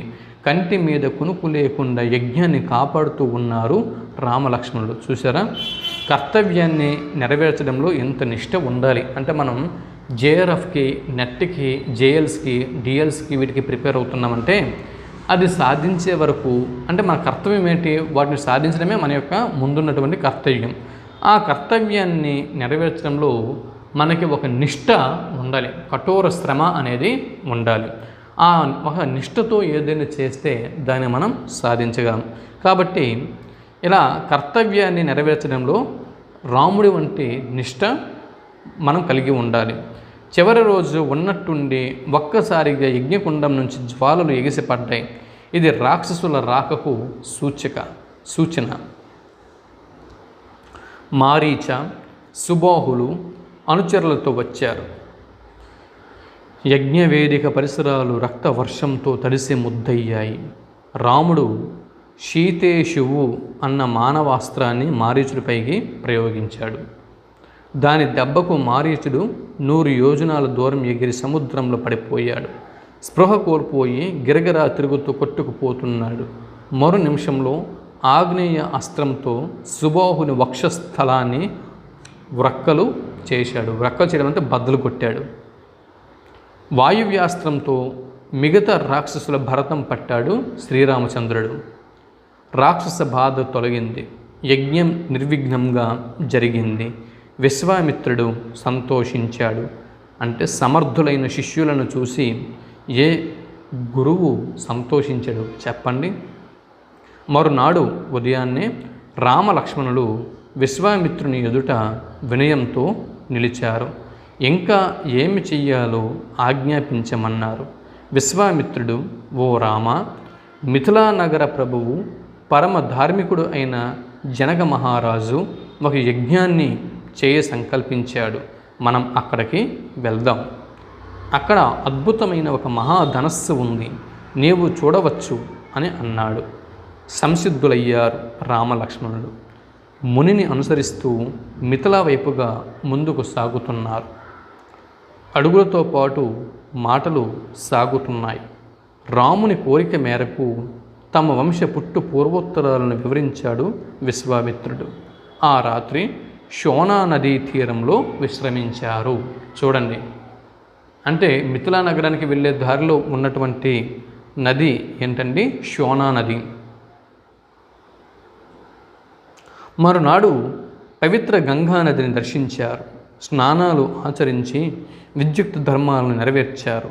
గంగా వృత్తాంతాన్ని వినగోరుతున్నాను అని వినయంగా అడిగాడు రాముడు. చూసారా, గురువుల వద్ద నుంచి ఏదైనా ఒక అంశాన్ని తెలుసుకోవాలి అనుకునేటప్పుడు గురువుల దగ్గర వినయం ప్రదర్శిస్తూ వినయంతో అడగాలి.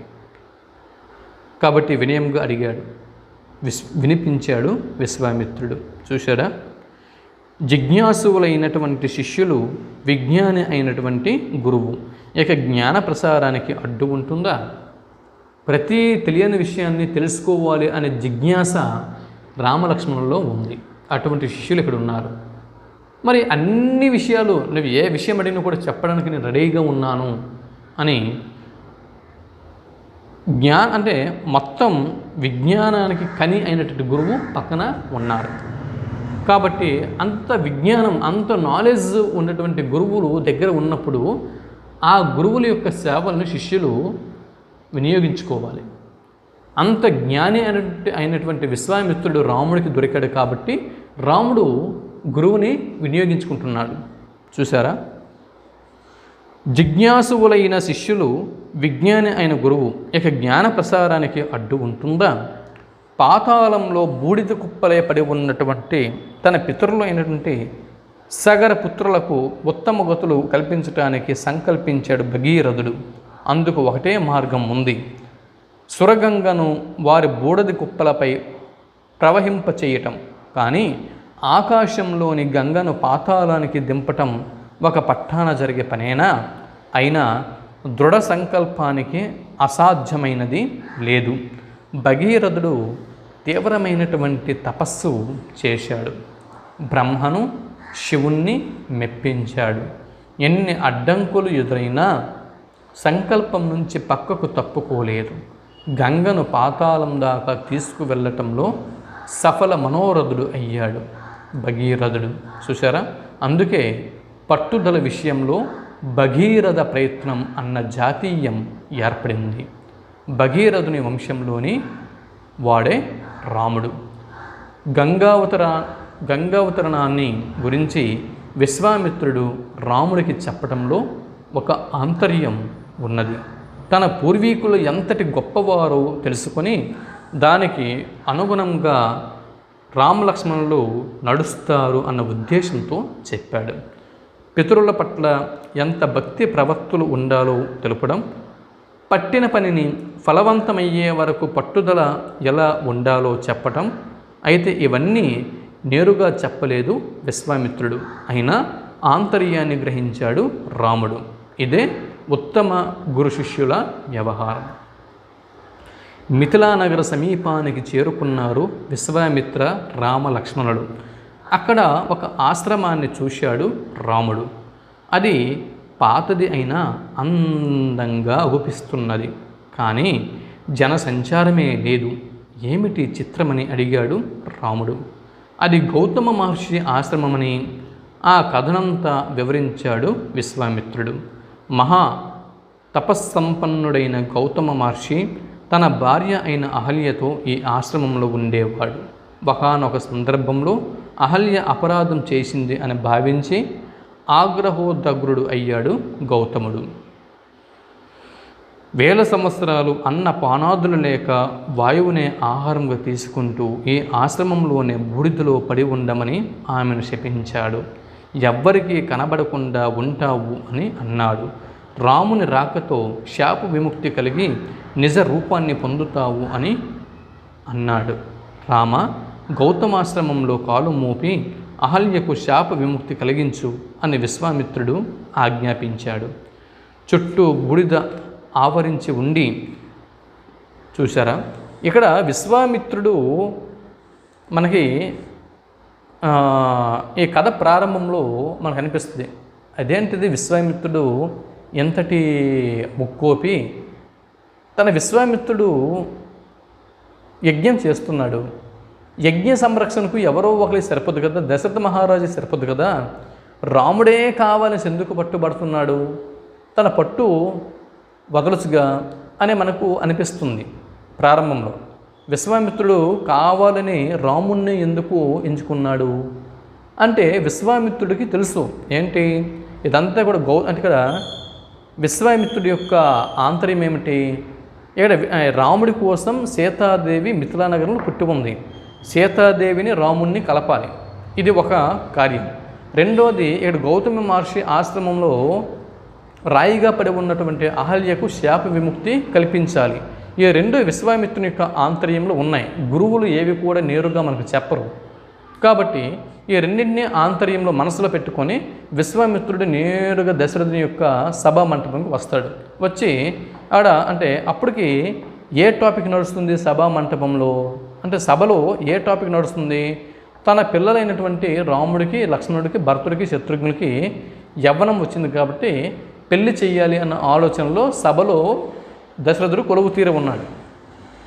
పెళ్లి చేయాలి కాబట్టి మరి వాళ్ళకి రాముడి కోసం జన్మించి ఉన్నటువంటి అమ్మాయి సీత, కాబట్టి సీతారాముడికి కలపాలి. ప్లస్ ఇక్కడ గౌతముని యొక్క భార్య అహల్యాదేవికి శాప విముక్తి కల్పించాలి. ఈ రెండు విశ్వామిత్రుని యొక్క మనసులో ఉన్నాయి కాబట్టి తన వెంట రాముణ్ణి పంపించమని అడిగాడు. యజ్ఞ సంరక్షణకి విశ్వామిత్రుడు సృష్టికి ప్రతి సృష్టి చేయగలడు. విశ్వామిత్రుని వద్ద అన్ని రకాలైనటువంటి శక్తులు ఉన్నాయి. ఆ రాక్షసుల్ని తానే ఎదుర్కోగలడు, విశ్వామిత్రుడే ఎదుర్కోగలడు. తన యొక్క కళ్ళతోనే ఆ రాక్షసుల్ని భస్మం చేయగలడు. అలాగే దశరథ మహారాజు వెళ్ళినా కూడా ఆ దేవతల పక్షాన అనేక మార్లు యుద్ధం చేసిన దశరథ మహారాజు వెళ్ళినా కూడా ఆ అక్కడ విశ్వామిత్రుని యొక్క యజ్ఞాన్ని సంరక్షించగలడు. కానీ శ్రీరామచంద్రమూర్తికే పర్టికులర్గా రమ్మని ఎందుకు అక్కడ విశ్వామిత్రుడు అంటున్నాడు అంటే ఇది విషయం. అహల్యాదేవికి శాప విముక్తి గౌతముడు ఇస్తున్నాడు. ఈ విషయం విశ్వామిత్రుడికి తెలుసు. అది ఇక్కడ నెరవేరాల, ఆ శాపం అనేది నెరవేరాల. అహల్యాదేవి మళ్ళీ మనిషి అవ్వాలా. ఇక్కడ మిథిలా నగరంలో ఉన్నటువంటి జనక మహారాజు యొక్క పుత్రికైనటువంటి సీతాదేవిని రాముడితో కలపాల. కాబట్టి ఇదంతా తతంగమంతా కూడా ఇక్కడ ఇదంతా చెప్పకుండా విశ్వామిత్రుడు రాముని నా వెంట పంపు రాముని నా వెంట పంపు అని దశరథ మహారాజుని బలవంతం చేశాడు. అదనమాట. తర్వాత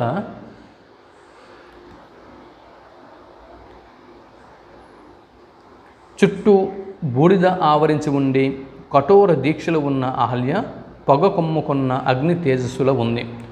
ఆ మహాత్మురాలిని రాముడు చూశాడు. రాముడి దర్శనంతో ఆమెకు శాప విముక్తి కలిగింది. అహల్య గౌతములు రాముణ్ణి యథావిధిగా గౌరవించారు. వారి సత్కారాలు అందుకొని రాముడు విశ్వామిత్రుని వెంట లక్ష్మణ సహితుడే మిథిలా నగరానికి బయలుదేరాడు. మిథిలా నగరంలో ప్రభువైన జనక మహారాజు వీరిని సముచితంగా సమాదరించాడు. మిథిలలో అహల్య గౌతముల పెద్ద కుమారుడు అయినటువంటి శతానందుడు, అహల్యాదేవి మరియు గౌతముడు వీరి పెద్ద కుమారుడు శతానందుడు రామదర్శనం చేసుకున్నాడు. తన తల్లిని ఉద్ధరించినందుకు కృతజ్ఞత అంజలులు సమర్పించాడు. మహా తపశ్శాలి అయిన విశ్వామిత్రుని అనుగ్రహం పొందగలగడం చాలా విశేషమని రాముణ్ణి మెచ్చుకున్నాడు. రామా, నువ్వు ఏ జన్మలు చేసుకున్నటువంటి పుణ్యమో, మహా తపశ్శాలి అయిన విశ్వామిత్రుని యొక్క అనుగ్రహం నువ్వు పొందావు, ఇది చాలా విశేషము అని రాముణ్ణి శతానందుడు మెచ్చుకున్నాడు.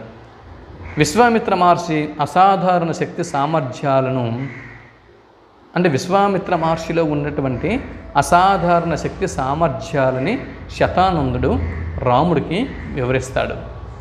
మరునాడు ప్రాతకాలంలో జనకుడు విశ్వామిత్ర రామ లక్ష్మణులను ఆహ్వానించాడు. కర్తవ్యోపదేశం చేయవలసిందిగా విశ్వామిత్రుణ్ణి ప్రార్థించాడు. అప్పుడు ప్రత్యుత్తరమిస్తూ విశ్వామిత్రుడు, వీరు దశరథ మహారాజు కుమారులు, జగత్ ప్రసిద్ధులైన వీరులు, మీ దగ్గర ఉన్న ధనస్సును చూడాలి అనుకుంటున్నారు, దాన్ని చూపించండి, శుభం జరుగుతుంది, వాళ్ళ ముచ్చట తీరుతుంది అని అన్నాడు. అప్పుడు జనకుడు తన దగ్గర ఉన్న శివధనస్సు చరిత్రను వివరించాడు. యాగం కోసం భూమిని దున్నుతుండగా ఒక పాప దొరికిందని, నాగటి చాలున దొరికినందువల్ల ఈమెకు సీత అనే పేరు వచ్చిందని చెబుతూ ఆమెను గొప్ప పరాక్రమవంతుడికి ఇవ్వాలన్న తన అభిమతాన్ని వెలిపుచ్చాడు. శివధనస్సును ఎక్కుపెట్టగలవాడే సీతకు తగిన భర్త అన్నాడు. గతంలో ఎందరో రాజులు వచ్చి శివధనస్సును ఎక్కుపెట్టడానికి విఫల ప్రయత్నం చేశారని, ఎక్కుపెట్టడం మాట ఎలా ఉన్నా కనీసం కదిలించలేకపోయారని ఇక్కడ జనకుడు శివధనస్సు గురించి వివరిస్తాడు. ఇదంతా విని శివధనస్సును తెప్పించమన్నాడు విశ్వామిత్రుడు. సరేనన్నాడు జనకుడు. బలిష్ఠులు, దీర్ఘకాయులు అంటే పెద్ద పొడవైనటువంటి పెద్ద శరీరం కలిగిన వారు, కండలు తిరిగినటువంటి పెద్ద దేహం కలిగిన వారు, బలిష్ఠులు, బలమైన వారు. అటువంటి వారు 5,000 మంది అతి కష్టం మీద శివధనస్సుతో కూడిన పేటికను తీసుకొని వచ్చారు. విశ్వామిత్ర మహర్షి అనుమతితో ధనస్సు మధ్య భాగాన్ని అవలీలగా పట్టుకున్నాడు రాముడు. ధనుర్విద్యయందు ఆరితేరిన రాముని చేయి సోకినంతనే ఆ ధనస్సు వంగింది. వెంటినారిని సారించాడు. వేల కొలది సదస్సులు ఆశ్చర్యంలో మునిగిపోయారు. అల్లెతాడును అకర్ణాంతంగా లాగాడు రాముడు. అల్లెతాడును ఆకర్ణాంతముగా లాగాడు రాముడు. పిడుగుపాటుల భయంకర శబ్దాన్ని చేస్తూ విల్లు ఫెల్లున విరిగింది. విశ్వామిత్రుడు, జనకుడు, రామ లక్ష్మణులు తప్ప మిగతా వారంతా మూర్ఛపోయారు. ఇచ్చిన మాట ప్రకారం జనకుడు సీతారాముల వివాహం జరపటానికి సంసిద్ధుడు అయ్యాడు. దశరథ మహారాజుకు వర్తమానం పంపాడు. అయోధ్య నుంచి అందరూ తరలివచ్చారు. జనకుడు తన కుమార్తెలైన సీత, ఊర్మిళను రామలక్ష్మణులకు, తన తమ్ముడు కుశధ్వజుని కుమార్తెలైన మాండవిని భరతునకు, శృతకీర్తిని శత్రుఘ్నులకు ఇచ్చి వివాహం జరిపించాడు. అంగరంగ వైభవంగా సీత, రాములు, లక్ష్మణ, ఊర్మిళ, భరతుడు, మాండవి, శత్రుఘ్నుడు మరియు శృతకీర్తుల వివాహాలు జరిగాయి.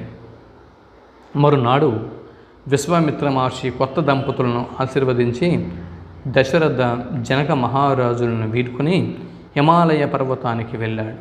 తర్వాత బంధుమిత్ర సమేతంగా దశరథుడు అయోధ్యకు బయలుదేరాడు. దారిలో వీళ్లకు పరశురాముడు ఎదురుగా వచ్చాడు. అతడు ప్రళయకాల రుద్రుడిలా ఉన్నాడు. గండ్రగొడ్డని ధనుర్బాణాలను ధరించాడు. ప్రజ్వరిల్లే అగ్నిల భయంకరంగా ఉన్నాడు. క్షత్రియులంటే ఇతనికి సరిపడరు.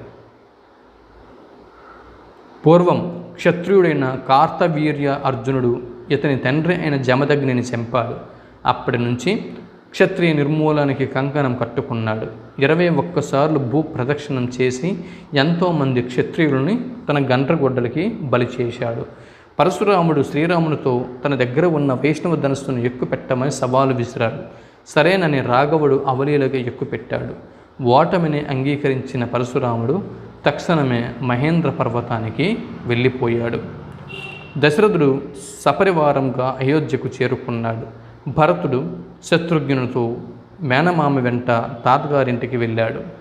రామలక్ష్మణుడు తల్లిదండ్రుల సేవలో, గురువుల సేవలో తరిస్తూ అయోధ్యలోనే ఉండిపోయారు. ఇది బాలకాండలోని సారాంశం. ఇదే బాలకాండలో ఉన్నటువంటి సారాంశం. అయితే ఈ బాలకాండం నుంచి ఇప్పుడు నోట్స్ని ఒకసారి పరిశీలన చేద్దాం. బాలకాండ నోట్స్. ఒకనాడు వాల్మీకి ఆశ్రమానికి ఎవరు వస్తారు? ప్రశ్న. జవాబు నారదుడు. విజ్ఞానానికి మూలం ఏమిటి అన్నది ప్రశ్న. జవాబు జిజ్ఞాస. మూడవ ప్రశ్న. రామాయణ గాథను వాల్మీకి సంక్షిప్తంగా వివరించిన వారు ఎవరు? నారదుడు. వాల్మీకి ఆశ్రమం నుంచి నారదుడు ఎక్కడికి వెళ్తాడు? జవాబు బ్రహ్మలోకానికి. వాల్మీకి మహర్షి స్నానానికి ఏ నదిలో దిగారు? జవాబు తమసా నదిలోకి.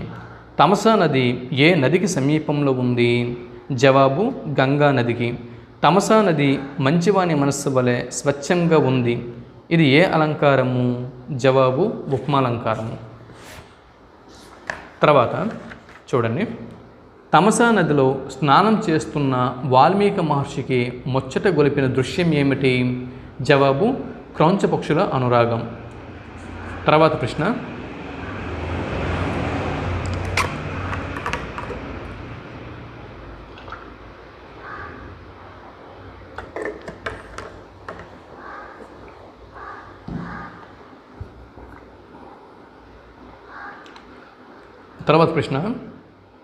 అంతలోనే వాల్మీకి మహర్షి చూసిన హృదయ విదారక దృశ్యం ఏమిటి? జవాబు క్రౌంచ పక్షుల జంటలో మగ పక్షిని వేటగాడు చంపడం. ఆ హృదయ విదారకమైన దృశ్యం వలన వాల్మీకి నోటి నుంచి అప్రయత్నంగా వెలువడిన శ్లోకం ఏది? జవాబు మా నిషాద ప్రతిష్టాంతవ అన్న శ్లోకం. శోకం నుంచి పుట్టిన సాహిత్య ప్రక్రియ ఏది? జవాబు శ్లోకం. తర్వాత ప్రశ్న, ఇంతలో వాల్మీకి ఆశ్రమానికి ఎవరొచ్చారు? జవాబు బ్రహ్మ. తర్వాత ప్రశ్న, వాల్మీకి మహర్షి తన కంటే ఎత్తు ఆసనంపై బ్రహ్మను ఎందుకు కూర్చోబెట్టాడు? జవాబు పెద్దల పట్ల గౌరవభావం. తర్వాత ప్రశ్న, బ్రహ్మ ఏ ఛందస్సులో రామాయణం రాయమని వాల్మీకిని ఆజ్ఞాపించాడు? జవాబు అనుష్టు. తర్వాత ప్రశ్న, ఎవరి ఆదేశానుసారం వాల్మీకి రామాయణ రచనకు శ్రీకారం చుట్టారు? జవాబు బ్రహ్మ ఆదేశం మేరకు. తర్వాత ప్రశ్న, కోసల రాజ్యం ఏ నదీ తీరాన ఉన్నది? జవాబు సరయూ నదీ తీరాన. తర్వాత ప్రశ్న, అయోధ్య మహానగరం ఏ దేశాన ఉంది? జవాబు కోసల దేశంలో. తర్వాత ప్రశ్న, అయోధ్య నగర నిర్మాత ఎవరు? జవాబు మనవు. అయోధ్య అంటే అర్థం ఏమిటి? యోధులకు జయింపశక్యం కానిది. కోసల దేశపు సూర్యవంశ ప్రభువు ఎవరు? జవాబు దశరథుడు. తర్వాత ప్రశ్న, దేవతల పక్షాన రాక్షసులతో పలుమార్లు యుద్ధం చేసిన రాజు ఎవరు? జవాబు దశరథుడు. దశరథుని ప్రధాన పురోహితులు ఎవరు? జవాబు వశిష్ఠుడు మరియు వామదేవుడు. ప్రశ్న, సుమంత్రుడు ఎవరు? దశరథుని యొక్క మంత్రి మరియు రథసారథి. తర్వాత ప్రశ్న, సంతాన ప్రాప్తి కోసం దశరథుడు చేపట్టిన యజ్ఞాలేవి? జవాబు అశ్వమేధ యాగము మరియు పుత్ర కామేష్టి యాగం. తర్వాత ప్రశ్న, పై రెండు యాగాలు ఎవరి ఆధ్వర్యంలో జరిగాయి? జవాబు ఋష్యశృంగుని ఆధ్వర్యంలో. తర్వాత ప్రశ్న, పుత్ర కామేష్టి యాగ హవిస్సులో అందుకోవటానికి వచ్చిన దేవగణం ఏది? జవాబు బ్రహ్మాది దేవతలు మరియు గాంధర్వులు మరియు సిద్ధులు మరియు మహర్షులు. తర్వాత ప్రశ్న, ఆశ్రిత వత్సలుడు అనగా అర్థం ఏమిటి? ఆశ్రయించే వారిని రక్షించే ప్రభువు అని అర్థం. శ్రీరాముడు ఎప్పుడు జన్మించాడు? జవాబు చైత్రశుద్ధ నవమి నాడు. దశమి రోజున జన్మించిన వారు ఎవరు? లక్ష్మణ, భరత, శత్రుఘ్నులు. తర్వాత ప్రశ్న, కౌసల్యదేవి పుత్రుడెవరు? శ్రీరాముడు. సుమిత్రాదేవి పుత్రుడెవరు? లక్ష్మణుడు మరియు శత్రుఘ్నులు. కైకేయి యొక్క పుత్రుడెవరు? జవాబు భరతుడు. తర్వాత ప్రశ్న, రామునికి బహిప్రాణం వంటి వారు ఎవరు? జవాబు లక్ష్మణుడు. సృష్టికి ప్రతి సృష్టి చేయగల సమర్థులు ఎవరు? జవాబు విశ్వామిత్రుడు. తర్వాత ప్రశ్న, విశ్వామిత్రుల వారిని సాదరంగా స్వాగతించిన వారు ఎవరు? దశరథుడు. విశ్వామిత్రుని యాగాన్ని విఘ్నం కలిగిస్తూ ఉండిన రాక్షసులు ఎవరు? జవాబు మారీచ మరియు సుబాహు అను రాక్షసులు. తర్వాత ప్రశ్న, యజ్ఞ సంరక్షణకై శ్రీరాముడిని ఎన్ని దినముల పాటు తన వెంట అరణ్యానికి పంపమని విశ్వామిత్రుడు అడిగాడు? జవాబు 10 దినములు. రావణుడు ఎవరి కుమారుడు అని విశ్వామిత్రుడు దశరథునికి చెప్పాడు? జవాబు పౌలస్త్య వంశజుడైన విశ్రవసుని కుమారుడు. తర్వాత, రావణుడు ఎవరి సోదరుడు? జవాబు కుబేరుని సోదరుడు. ఎవరి మధ్యవర్తిత్వంతో దశరథుడు శ్రీరాముడిని విశ్వామిత్రుల వెంట యజ్ఞ సంరక్షణకు పంపుతాడు? జవాబు వశిష్ఠ మహర్షి మధ్యవర్తిత్వంతో. తర్వాత ప్రశ్న, విశ్వామిత్రుని వెంట యజ్ఞ సంరక్షణకు ఎవరెవరు బయలుదేరారు? జవాబు రామలక్ష్మణులు. విశ్వామిత్రుడు రామలక్ష్మణులు ఏ నదీ తీరం వెంట నడిచారు? జవాబు సరయూ నదీ తీరం వెంట. విశ్వామిత్రుడు రామలక్ష్మణులకు ఉపదేశించిన విద్య ఏది? జవాబు బల మరియు అతిబల విద్యలు. తర్వాత ప్రశ్న, ఇంద్రుని అనుగ్రహం చేత ధన ధాన్యాల సమృద్ధితో ఉండిన నగరాలేవి? జవాబు మలద మరియు కరుష. తర్వాత ప్రశ్న, మలద, కరుష నగరాల్లో విద్వాంసాన్ని సృష్టిస్తూ వస్తున్న యక్షిని మరియు యక్షిని యొక్క కుమారులు ఎవరు? జవాబు తాటక మరియు మారీచుడు. జవాబు తాటక మరియు మారీచుడు.